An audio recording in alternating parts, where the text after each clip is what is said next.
I'm just in my house. I was just trying to think. I was just thinking of what Sunday school was all about. Why my grandfather, he was the pastor of the church that I went to.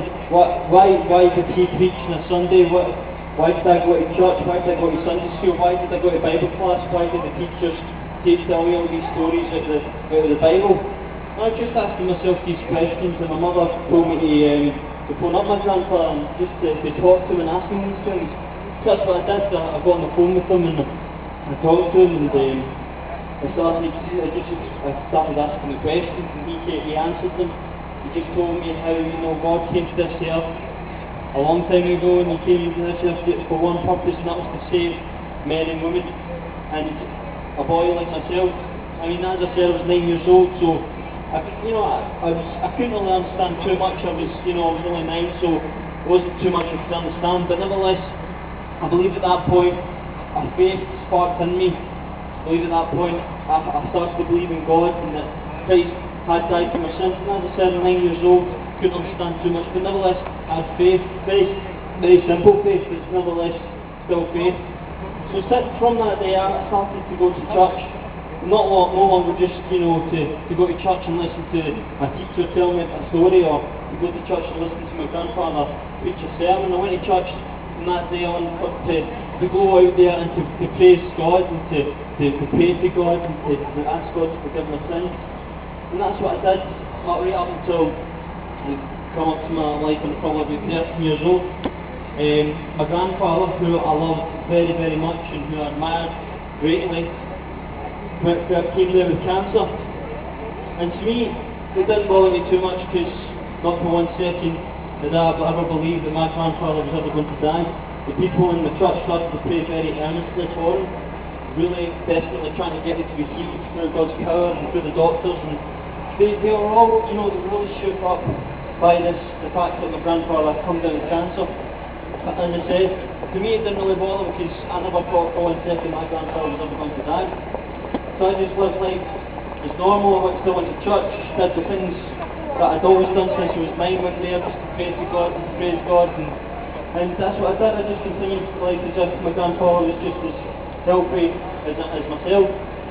But soon after that, my grandfather passed away because of his cancer, and that struck me really, really hard, because I couldn't understand why God had done that. I couldn't understand why God had taken away the man that I loved and admired so much and had taught me so much through his word. I couldn't understand why God had done that to me.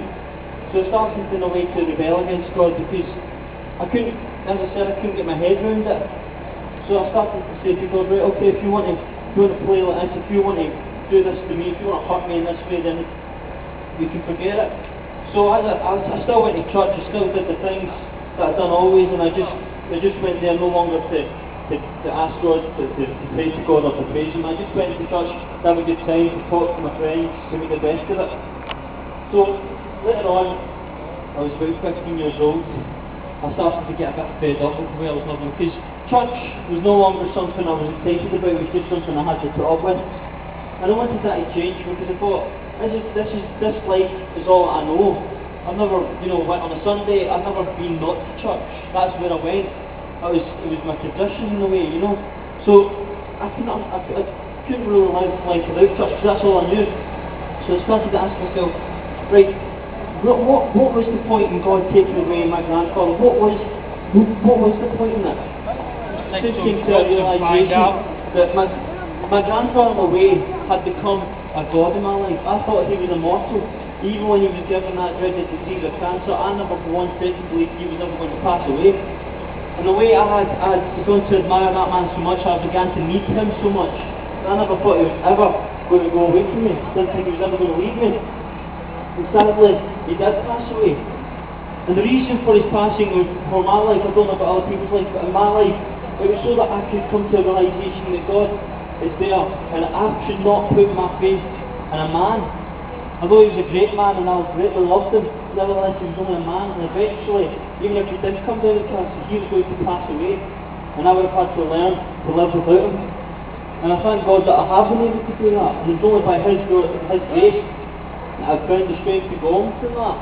And I can say very proudly today that I have now grown in my faith with Christ, because of his health, and sadly because it took my pastor's death and my grandfather, it took his death for me to actually come to my senses and to realise that everything that's there has a sell-by date. My friend, you may have something in your life that you love very much, and that you don't think you could live life without it. Maybe it's a husband, maybe it's a wife, maybe it's a football team. I've got friends who go to the football matches every single week. It was like a religious thing. They go there, they wouldn't miss it, even if they're very sick, they wouldn't miss it. Maybe it's your work and the money that you earn, maybe that's it.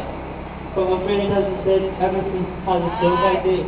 Eventually, the thing that you hold most dear will pass away. It's a sad fact, but that is what we've got to live with. And my friend, I can offer you comfort, and when that day comes, that you'll have, I have a God in my life, as I said, who took away the pain, who managed to bear it on himself. He helped me through it. And that my friend, I can offer that to you tonight.